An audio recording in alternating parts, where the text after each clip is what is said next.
ఈ రామోజీరావు గారి ఆయన మృతి వార్త తెలియజేశారు. చాలా దిగ్భ్రాంతిని కలిగించింది, చాలా బాధ కలిగింది.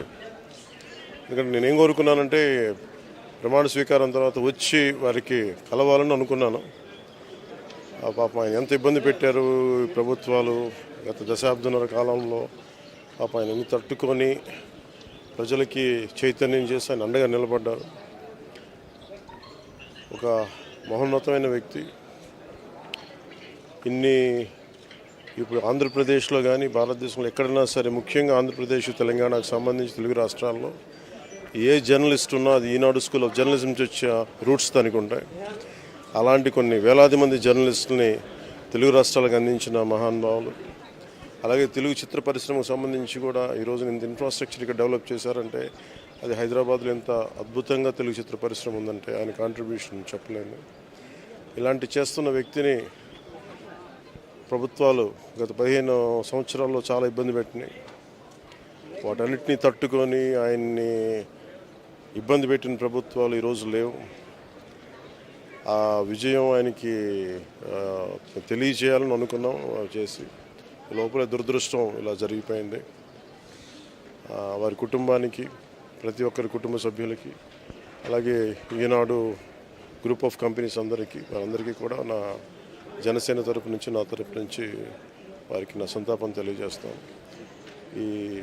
ఈ సమయంలో మీ అందరికీ ఆ భగవంతుడు వారి కుటుంబ సభ్యులకి అండగా ఉండాలని కోరుకుంటూ సెలవు తీసుకుంటాం. బాధాకరం. ఒక యుగ పురుషుడు, ఒక పర్పస్ కోసం పుట్టిన వ్యక్తి ఈరోజు చనిపోవడం జీర్ణించుకోలేకపోతున్నాం. రామోజీరావు గారు నాకు 40 సంవత్సరాలుగా తెలిసాయని. ఆయన అనునిత్యం సాధన చేసింది, సమాజ హితం కోసం పనిచేశారు, ఈ తెలుగు జాతి కోసం పనిచేశారు. ఒక మామూలు గ్రామంలో పుట్టి, సాధారణ కుటుంబంలో పుట్టి, ఒక అసాధారణమైన వ్యక్తిగా తయారు కావడమే కాకుండా ఆయన ఈరోజు చూస్తే ఒక వ్యక్తి కాదు, ఆయన ఒక వ్యవస్థ కింద తయారయ్యారు.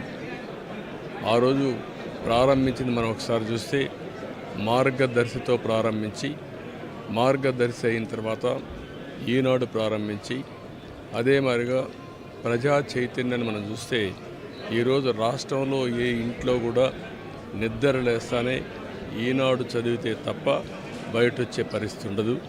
అంటే ఆ విధంగా ప్రజల్ని చైతన్యవంతులు చేయడానికి కానీ, విజ్ఞానవంతులు చేయడానికి కానీ ఆయన నిత్యం సాధన చేశాడు. ఆయన ఏ పని చేసినా కూడా నేను మొదటి నుంచి కూడా చూశాను, రాజీ లేదు. 40 ఏళ్ళుగా నేను ఆయనతో కలిసి ఉన్నప్పుడు కూడా, ఆయన పరిచయం ఉన్నప్పుడు కూడా ఏ రోజు కూడా ఆయన ఒకటే చెప్పేవాడు, మీరు ఏమి చెప్పినా నేను మాత్రం ధర్మం ప్రకారమే పనిచేస్తాను, విధి నిర్వహిస్తాను తప్ప నేను ఎల్లప్పుడూ ప్రజాపక్షానే ఉంటానని చెప్పి స్పష్టంగా చెప్పిన వ్యక్తి రామోజీరావు గారు. అంతేకాకుండా నిన్న చనిపోయే వరకు ఆయనకు ఒకటే కోరిక, నా కోరిక అంతా కూడా నేను అనునిత్యం పనిచేసి, పని చేస్తూ పనిలో చనిపోగలిగితే అది నాకు ఆనందంగా ఉంటుంది. అంతేకాదు, నేను చేసే ప్రతి నిమిషం నేను బ్రతుకున్నంత వరకు ప్రజల కోసం పనిచేయాలి, పని చేస్తూనే ఉండాలని చెప్పిన వ్యక్తి రామోజీరావు గారు. కానీ ఈరోజు మనం చూస్తూ ఉంటే ఆయన నిర్మించిన వ్యవస్థలు శాశ్వతం. ఒక ఈనాడు శాశ్వతం, అదే మరి ఈటీవీ శాశ్వతం. ఇది కాకుండా చిత్ర పరిశ్రమ కూడా ఎనలేని సేవలు అందించాడు. ఈరోజు రామోజీ ఫిల్మ్ సిటీ మీరు చూస్తే దేశంలోనే ఒక అత్యున్నతమైన స్టాండర్డ్స్లో రామోజీ ఫిల్మ్ సిటీ తీసుకొచ్చి ఆయన అనునిత్యం చెప్పారు, నేనేదో ఒక కమర్షియల్ కాంప్లెక్స్ కట్టచ్చు, వ్యాపారాలు చేయొచ్చు, నా వల్ల ఈ సిటీకి లాభం రావాలి, అదే మరి రాష్ట్రానికి ఆదాయం రావాలి, టూరిజం కింద ఉండాలని చెప్పి చేశారు. అలాంటి ఒక మహానాయకుడిని ఈరోజు పోగొట్టుకున్నాం. తెలుగు జాతి వెలుగు, తెలుగు వారి గుండెల్లో చిరస్థాయిగా ఉండే వ్యక్తి. అలాంటి వ్యక్తిని పోగొట్టుకోవడం చాలా బాధ అనిపిస్తుంది. ఏదేమైనా ఆయన ఇచ్చిన స్ఫూర్తి ఉంది. నా జీవితంలో ఎన్నో సంఘటనలు, నాకు ఎప్పుడైనా క్లిష్టమైన సమస్య వస్తే ఆయనతో నేను కన్సల్ట్ చేస్తే దాన్ని ఏం చేయాలనో ధైర్యాన్ని ఇచ్చే వ్యక్తి అతను. అందుకే మొన్న కూడా మీరు చూస్తే ఎప్పుడు ఎన్నికలు వచ్చినా కూడా ఆయన ధర్మాన్ని ఆయన నిర్వహించాడు. ఆయన ఎప్పుడు కూడా ధర్మం సైడే ఉన్నాడు, అదేవిధంగా పనిచేశారు. అందుకే ప్రజల్లో కూడా ఒక అచంచలమైన విశ్వాసం ఆయన పైన. దానికి కారణం ఆయన జీవితం మొత్తం ఆయన సంపాదించిన విశ్వసనీయత. అలాంటి వ్యక్తిని పోగొట్టుకోవడం చాలా బాధేస్తుంది. ఏదేమైనా ఆయన ఆశయాలు ఈ తెలుగు జాతికి ఉన్నాయి. ప్రతి ఒక్కరు కూడా ఆయన ఆరాధిస్తారు. అందుకనే ఈరోజు ఒకటే కోరుతున్నా, ఆయన చెప్పిన విషయాలన్నీ నా చెవుల్లో ఎప్పుడూ రింగుమంటూ ఉంటాయి, వినపడుతూ ఉంటాయి. తప్పకుండా మళ్ళా తెలుగు జాతిని ఏ విధంగా ముందుకు తీసుకుపోవడానికి, అదే మరి ప్రత్యేకంగా ఆంధ్రప్రదేశ్ నష్టపోయింది, ఆ రాష్ట్రాన్ని అభివృద్ధి చేయడానికి రామోజీరావు గారు ఇచ్చిన స్ఫూర్తితో ముందుకు పోతానని చెప్పి తెలియజేసుకుంటూ, మరొక్కసారి ఈనాడు ప్రేక్షకులకి, ఈటీవీ ప్రేక్షకులకి, రామోజీరావు గారి ఈరోజు ఈ సంస్థలో పనిచేసే సిబ్బందికి, అదే మరి కుటుంబ సభ్యులందరికీ కూడా నా ప్రగాఢ సానుభూతి తెలియజేస్తున్నా. వారికి భగవంతుడు ఒక శక్తిని ఇవ్వాలి. ఆ శక్తితో మళ్ళీ ఈ లెగసీని కంటిన్యూ చేసి రామోజీ గారి యొక్క స్ఫూర్తి చిరస్థాయిగా ఉండడం కోసం వాళ్ళు పనిచేస్తారని చెప్పి ఆశిస్తున్నా. అదే సమయంలో ఆయన ఆత్మకు శాంతి కలగాలని భగవంతుడిని మనస్ఫూర్తిగా ప్రార్థిస్తున్నా. ఆయన చేసిన పనులు శాశ్వతం. భవిష్యత్తులో కూడా తెలుగు జాతి గుర్తుపెట్టుకునే విధంగా చేశారు. అలాంటి ఆయనకు మనశ్శాంతి కలగాలని భగవంతుడిని మనస్ఫూర్తిగా ప్రార్థిస్తూ, తెలుగువారి అందరూ ఆశీస్సులు ఉన్నాయి. ఆ ఆశీస్సులు ఆయనకు ఎప్పుడూ ఉంటాయని చెప్పి కూడా కోరుకుంటూ అందరి దగ్గర సెలవు తీసుకుంటాం. సఫలీకృతం అవుతుందని వాళ్ళ వెనుకున్నటువంటి కిరణ్ గారు వాళ్ళ తయారు సిబ్బందిని ముందుకు తీసుకెళ్ళి ఆయన కళ నిజం చేస్తారు. ఆయన ఆయన ఆయన అది జరుగుతున్న ఇది అందరూ ఆయనలో ఒక గంభీరమైన వ్యక్తిని చూస్తుంటారు. కానీ నేను ఆయనలో ఒక చిన్న పిల్లవాడిని, ఒక పసిపిల్లవాడిని కూడా నేను చూడడం జరిగింది. ఆయన 2009లో ఆయన తరచూ కలుస్తుండేవాడిని. ప్రజారాజ్యం పార్టీకి సంబంధించినటువంటి ఆయన సలహాలు, సంప్రదింపుల ప్రసంగం. ఆ సమయంలో భోజనం అయిన తర్వాత నేను ఆయనకు ఒక పెన్ను, ఒక కార్టియర్ పెన్ను నేను ఆయనకి గిఫ్ట్గా ఇవ్వడం జరిగింది. ఎందుకంటే ఆయన పెన్నులు కలెక్ట్ చేస్తారు, ఆయన హాబీగా ఉంది అని తెలిసినప్పుడు ఆయనకు ఆ పెన్ను ఇచ్చినప్పుడు సుతారంగా వద్దు అంటారేమో అనుకున్నాను. కానీ చాలా ఆప్యాయంగా తీసుకుంటూ చిన్నపిల్లవాళ్ళగా ఆ పెన్ను చూసుకుంటూ, ఒక చిన్నపిల్లవాడికి టాయ్ ఇస్తే ఎంత ఎగ్జైట్ అవుతారు అంత ఎగ్జైట్ అవుతావు. వండర్ఫుల్ పెన్, చాలా బాగుంది చిరంజీవి గారు అని. మీకు అంత ఇష్టం అంటే, అయ్యో నాకు పెన్నులు కలెక్ట్ చేయడం చాలా ఇష్టం, రండి చూపిస్తానంటూ లోపలికి తీసుకువెళ్ళి ఇదే హౌస్లో ఆయన బీరువా తెరిచి ఆయన కలెక్ట్ చేసినటువంటి మంచి మంచి గొప్ప పెన్స్ అని చూపించి, ఇన్ని పెన్స్ ఏం చేసుకుంటారండి అంటే, అయ్యో ఇవి చాలా ఇష్టం అండి, నా మనసుకు ఏదైనా ఆలోచన తోచినప్పుడు ఒక్కొక్కసారి ఒక్కొక్క పెన్తో డైరీలో రాసుకుంటానన్నట్టు ఆయన రకరకాల ఇంకులతోటి, ఎరుపు, నలుపు, ఆకుపచ్చ, బ్లూ, ఎరుపు ఇలాంటి రంగులతోటి ఆయన కప్లెట్స్ లాగా ఆయన ఆలోచనల్ని అక్షర రూపంలో ఆ డైరీలో రాసుకోవడం చూసిన తర్వాత ఆయన నిరంతరం ఈ సొసైటీకి ఏం చేయాలి, నెక్స్ట్ ఎలాగా అటు ప్రతిదీ ఆయన ఆలోచనల్ని అక్షర రూపంలో పెట్టుకుంటూ ఉంటుంటారు. ఆయన అలాగా నిరంతరం ఈ సొసైటీ గురించి తన నిబద్ధతలో ఆయన ఏర్పరచుకున్న కొన్ని ఆశయాల్ని వాటిని సిద్ధించడం కోసం, వాటిని ఆశయాలు నెరవేర్చుకోవడం కోసం ఆయన చేసే ప్రయత్నాలు అవి అంత ఇంత కాదు. ఆ రకంగా ఆయనలో ఆ రోజున అంత అబ్బురపడిపోయినటువంటి ఆ చిన్న పసి బాలును కూడా నేను చూడగలిగాను. ఇట్లా ఈ రోజున ఆయన లేరు మనకు అన్నది ఒక తీరని లోటు.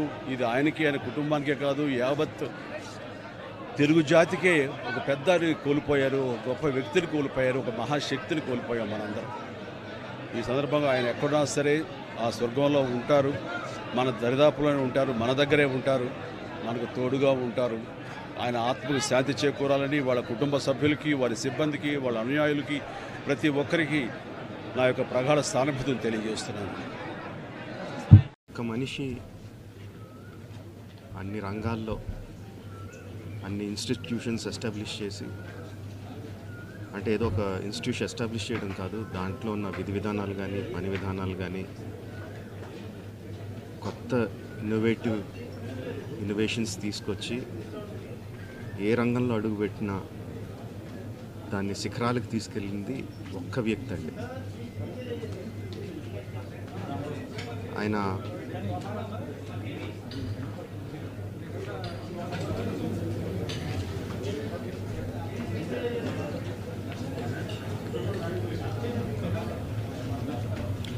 ఎంతోమందికి మార్గదర్శకంగా నిలిచారు, ఎంతోమందికి ఉపాధి కల్పించారు. అలాంటి వ్యక్తికి the way we can pay tribute to him is by conferring Bharat Ratna. ఆయనకి డెఫినెట్గా ఇవ్వాలి. ఆయనకి ఇవ్వడం సముచితం అని 2 రాష్ట్ర ప్రభుత్వాలకి, కేంద్ర ప్రభుత్వానికి కూడా మనవి చేసుకుంటున్నానండి. Thank you.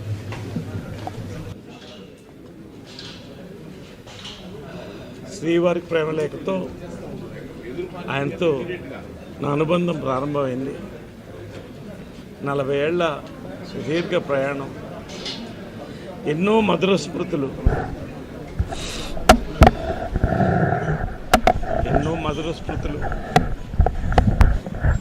నాకు మానసికంగా 4 స్తంభాలను భావించేవాడిని. అమ్మ కృష్ణ గారు, పెంజాల గారు, శ్రీ రామోజీరావు గారు. నాకు ఎనర్జీ కావాలన్నప్పుడు ఆయన దగ్గరికి వెళ్ళి ఆ చేతులు కలిపి ఆయనతో 10 నిమిషాలు కూర్చుంటే నా జన్మ తరించిపోయినట్టు అనిపించేది. ఈరోజు ఆయన వెళ్ళిపోవడం అనేది పర్సనల్గా నాకు ఎంత పేరుందో, ఒక భారతీయుడిగా, ఓ భారతీయ బిడ్డగా, తెలుగు బిడ్డగా కొన్ని కోట్ల మందికి తీర్చలేని నష్టం ఇది. రామోజీ ఫిల్మ్ సిటీ ప్రపంచ సినిమాని ఇక్కడికి తీసుకురావాలని ప్రారంభించి భారతదేశ సినిమాని ప్రపంచ ఖ్యాతి, భారతదేశ సినిమాని ప్రపంచంలో చరిత్ర పుటంలో నిలిపినటువంటి వాల్ట్ డిజ్నీకి ధీటుగా మేము చేయగలమని ఇండియాలో ఒక యూనివర్సల్ స్టూడియో, ఒక డిజ్నీల్యాండ్ కలిపి స్థాపించినటువంటి గొప్ప భూమి ఇది. ప్రతి తెలుగువాడు ప్రియా పచ్చళ్ళతో ప్రపంచం అంతా ఎక్కడైనా కూడా సంతృప్తిగా తిని ఎక్కడన్నా బతకలిగినటువంటి ఒక మంచి రుచిని కల్పించారు. వార్తల యొక్క ముఖ్యత్వం ఈనాడు ద్వారా, ఈనాడు టెలివిజన్ ద్వారా ప్రపంచం నలుమూలకు తీసుకెళ్లారు. ఇది చాలా తీర్చలేనటువంటి పూర్చలేని నష్టం. ఆయన ఆత్మ శాంతించాలని ఈ కాంపౌండ్ బిడ్డగా ఎప్పుడు నేను భావిస్తాను. ఎప్పుడు ఈ కుటుంబం ఎప్పుడు కూడా వాళ్ళకి నేను నా యొక్క ప్రగాఢ సానుభూతి తెలుపుకుంటూ ఎప్పుడు వాళ్ళు బాగుండాలి. వేల మందికి భోజనాలు పెడుతున్నారు, లక్షల మందికి. వీళ్ళు సంతోషంగా ఎప్పుడు రానున్న రోజుల్లో ఈ యొక్క లెగసీ కొనసాగలుగుతుంది. Thank you. ఫిష్ ఉంటుంది ఎప్పుడు వి నీడ్ మోర్ అనేది. మన ఇండస్ట్రీకి అంత చేసినారు ఆయన, ఇంకా చేస్తారేమో అన్న హోప్లో ఉన్నాము. కానీ మన ఇండస్ట్రీని ఒక రెస్పెక్టబుల్ ప్లేస్గా చేశారు. వి మిస్ హిమ్ అండ్ వాళ్ళ ఫ్యామిలీ ఈ లాస్ని లెట్ దెమ్ బేర్ ఇట్ అని ప్రే చేస్తాం. Thank you. ఉషాకేర్ మూవీ సంస్థ ద్వారా, రామోజీ గారు స్థాపించిన సంస్థ ద్వారా తొలి చూపుదనే సినిమాతోని నా సినీ ప్రస్తావన మొదలైందండి. అలా నేను ఒక్కనే కాదు, ఎంతోమంది సినీ తారులకి అవకాశం ఇచ్చి, ఎంతోమంది దర్శకులకు, ఎంతోమంది రైటర్స్కి అవకాశం ఇచ్చిన గొప్ప సంస్థ. అలాగే బుల్లితెరలో ఎంతోమంది ఆర్టిస్టులని, సినీ దర్శకులను, రచయితలను పరిచయం చేశారు. ఈనాడు దినపత్రిక ద్వారా న్యూస్ మనకి చేరువ చేశారు. ఈటీవీ ద్వారా మనకి ఎన్నో న్యూస్ అందజేసిన గొప్ప వ్యక్తి రామోజీరావు గారు. అలాగే Ramoji film city, Asia's biggest film city కట్టి మా సినిమా వాళ్ళకి షూటింగ్ అనేది ఎంతైనా చాలా ఈజీగా చేశారు. సో అంత గొప్ప వ్యక్తి ఈరోజు లేరు మన మధ్య అంటే చాలా బాధగా ఉంది. ఆయన ఆత్మకు శాంతి చేకూరాలని, ఆయన కుటుంబ సభ్యులందరికీ ధైర్యాన్ని ఇవ్వాలని మా దేవుని మనస్ఫూర్తిగా కోరుకుంటున్నాను. సరే, ఒక మంచి వ్యక్తి, ఒక ఆశయంతో ఉన్న ఒక వ్యక్తి, ఒక వ్యవసాయదారుల చిన్న కుటుంబం నుంచి వచ్చి మనిషికి కృషి, దీక్ష, పట్టుదల ఉంటే మనిషి సాధించలేనిది లేదు అని నిరూపించిన మహా వ్యక్తి రామోజీరావు గారు. ఆయన పెట్టిన సంస్థలు కానీ, ఈ రామోజీ ఫిల్మ్ సిటీ అనేది వరల్డ్ సిటీ చేయాలనేది ఆయన ఒక కోరిక. ఆ కోరిక ప్రకారం దీన్ని అంత అద్భుతమైన స్టూడియోగా తీర్చిదిద్దారు. ఇవాళ ఈటీవీ మూలంగా కానీ లేకపోతే ఇందులో వచ్చే కార్యక్రమాలు కానీ జబర్దస్త్ పేరుతో ఎంతమంది ఆర్టిస్టులు వచ్చారు వాళ్ళకి. అలాగే పాడతా తీయగా దారుణంగా ఎంతమంది సింగర్స్ వరకు వచ్చారు. వీటన్నిటి వెనక కృషి రామోజీరావు గారు ఎంతో కృషి. అనేక సంస్థలు పెట్టారు. సంస్థలన్నీ అద్భుతంగా ఉండటమే కాకుండా సినిమా ఎలా తీయాలి అనే దాని మీద కూడా ఆయన పెద్ద స్టార్స్ దగ్గరికి వెళ్ళకుండా చిన్న చిన్న స్టార్స్తో చిన్న చిన్న సినిమాలుగా చిన్న బడ్జెట్లో తీసి పెద్ద హిట్స్ చేసిన వ్యక్తి రామోజీరావు గారు. అనేక సందర్భాల్లో వారితో కలిసి కూర్చోవటం, వారితో మాట్లాడటం, ఆయన వచ్చినప్పుడల్లా కూడా చాలా ప్రేమగా ఆప్యాయంగా ఎన్నో కబుర్లు చెప్పేవారు ఆయన. అలాంటి మహా వ్యక్తి అవటం వాళ్ళ తీరని లోటు. భారత ప్రభుత్వం కూడా పద్మవిభూషణ్ బ్రహ్మాండమైన గౌరవించారు మన భారతదేశ ప్రభుత్వం.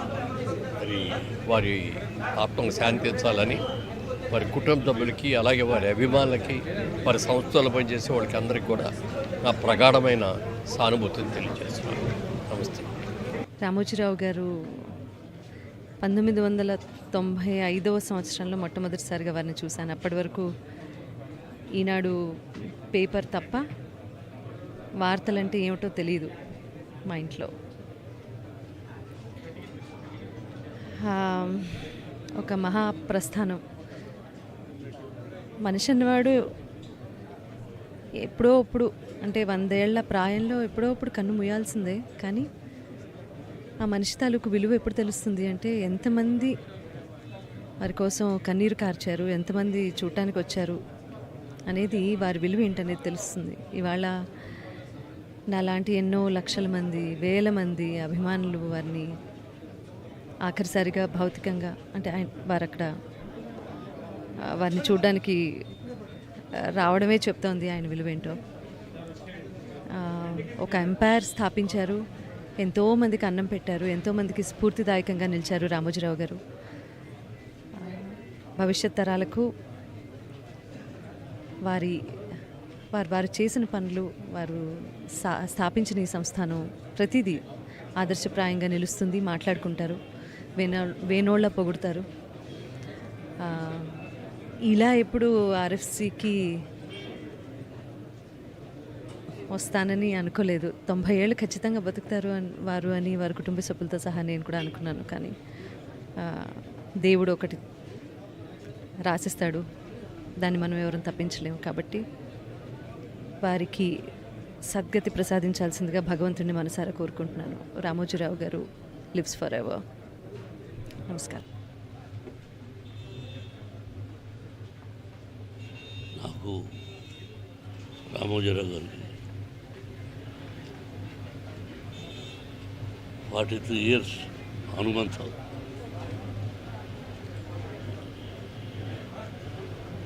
ఆయన అప్పుడప్పుడు ఫోన్ చేసి మాట్లాడేవాడిని, పర్సనల్గా వచ్చి కలిసేవాడిని. కలిసినప్పుడల్లా ఎన్నో మంచి విషయాలు చెప్పి ఎలా ఉండాలి ఏమిటి సొసైటీ, నేను ప్రజల మనిషిని, ప్రజల కోసమే బతుకుతున్నాను, ప్రజల కష్ట సుఖాలు తెలుసుకొని నా వంతు నేను ఏం చేయగలను అని ఎప్పుడూ చెప్తుండేవారు. నేను ఎప్పుడు కలిసినా దాదాపు 2 గంటల వరకు నన్ను కదలనిచ్చేవారు కదా. రండి, నేను ఎప్పుడైనా చనిపోతే నా సమాధి ఉంది చూతురు అనేవారు. ఏమండి, నేను మేము పలకరించడానికి వచ్చాను కానీ మీ సమాధి నేను ఎందుకు చూడాలి, మీరు బాగుండాలండి అంటే, ఎందుకు మీరు ధైర్యస్తులు కదా, ఎందుకు అది పిరియతనంగా ఉంటారు, రండి నేను ఎన్నోసార్లు పిలిచిన రాను సార్ అని చెప్పడం జరిగింది.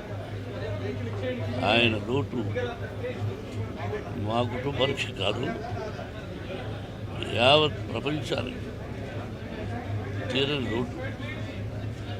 ఇది సామాన్యమైన విషయం కాదు. ఈ స్టూడియో ఒక్కరి వల్ల అయ్యే పని కాదు. ఒక్కరిది ఓన్లీ వన్ మ్యాన్ ప్రపంచంలో చాలా గొప్ప వ్యక్తిగా పేరు సంపాదించారు. ఆయన ఎక్కడున్నా ఆయనకు మనశ్శాంతి, కుటుంబానికి మనశ్శాంతి, ఆయనకు ఆత్మశాంతి జరగాలని భగవంతుడు కోరుకుంటున్నాను. గ్రేట్ మ్యాన్, పత్రికా రంగంలో రారాజు. అలా అలాగే స్టూడియో అధినేతగా కూడా రారారు.